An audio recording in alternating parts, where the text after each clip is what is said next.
حضرت اسماء بنت یزید کہتی ہیں میں حضور کے گھر میں حاضر تھی اور ازواج مطہرات اور دیگر اہل خانہ بھی تھے۔ دجال کا تذکرہ چھڑا تو اللہ کے محبوب نے ارشاد فرمایا جب دجال آئے گا تو اس کے آنے سے قبل جو 3 سال ہوں گے ان کی حضور نے حیت بیان فرمائی۔ آسمان تیسرا حصہ پانی کا روک لے گا، یعنی جتنی بارشیں برستی ہیں 2 حصے برسیں گی، 1 حصہ نہیں برسے گا، اور زمین کی فصل بھی جتنی اگتی ہے اس کا تیسرا حصہ نہیں اگے گی، 2 حصے اگے گی۔ پھر اس کے بعد دوسرا سال آئے گا تو 2 حصے آسمان پانی روک لے گا اور زمین 2 حصے فصل روک لے گی۔ پھر تیسرا سال آئے گا تو 1 قطرہ بھی نہیں برسے گا اور زمین سے 1 دانہ بھی نہیں اگے گا، حتیٰ کہ کھروں والے جانور اور چرنے والے جانور، کوہانوں والے جانور سارے کے سارے مر جائیں گے، یعنی اونٹ، بکریاں، گھوڑے سارے مر جائیں گے بھوک کی وجہ سے، قحط سالی کی وجہ سے۔ جب یہ 3 سال گزریں گے تو پھر دجال آئے گا، اور دجال ایک دیہاتی کو ملے گا اور کہے گا کہ اگر تو چاہے اور مجھے رب مان لے،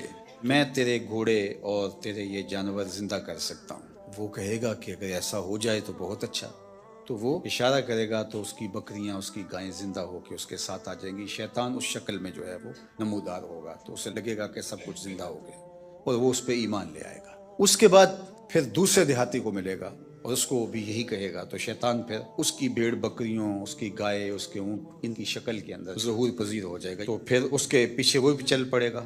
یہ 2 چیزیں حضور نے ابھی بیان کی تھی کہ حضور کو باہر کوئی کام پڑ گیا تو حضور یہیں چھوڑ کے بات تو باہر تشریف لے گئے۔ تھوڑی دیر کے بعد حضور جب واپس تشریف لائے تو حضرت اسماء بنت یزید اور گھر کی دیگر خواتین زاروں کے تار رو رہی تھی۔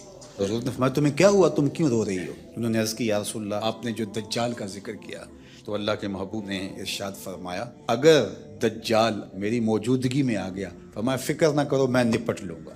اور پھر آقا کریم نے ارشاد فرمایا اگر میرے بعد آتا ہے تو پھر ہر مومن کا اللہ خلیفہ ہوگا، یعنی اللہ اس کی طرف سے اس کی حفاظت فرمائے گا۔ اور حضرت اسماء بنت یزید کہتی ہیں کہ میں نے عرض کی یا رسول اللہ آج بھوک برداشت کرنا ہمارے لیے بہت مشکل ہے، تو بھوک پر لوگ ایمان کیوں نہیں بیچیں گے؟ آج جب کہ آپ سامنے ہیں تو بھوک تنگ کرتی ہے تو بے تاب ہو جاتے ہیں، اور صدیوں کے بعد جب خوشحالیاں آ جائیں گی اور دجال یہ پیکج لے کے آئے گا، اس وقت مومنوں کا، مسلمانوں کا کیا حال ہوگا؟ جب اتنے فاقے ہوں گے، 3 سال تک کچھ کھانے کو نہیں مل رہا ہوگا تو پھر کیا بنے گا؟ تو اللہ کے محبوب نے فرمایا سنیے ان کو وہی خوراک کفایت کرے گی جو آسمان والوں کو کفایت کرتی۔ تو یہ ہمتن گوش ہوگی کہ وہ کون سی غذا ہے کہ اس غذا کے بدلے میں ان کو غذا دی جائے گی۔ تو آقا کریم نے فرمایا یہ سبحان اللہ پڑھیں گے، اللہ کی تقدیس بولیں گے، جو فرشتے اللہ کی تسبیح تقدیس پڑھتے ہیں، یہ سبحان اللہ، الحمدللہ، اللہ اکبر، یہ تسبیح و تقدیس بولیں گے، ان کی بھوک مٹتی چلی جائے گی۔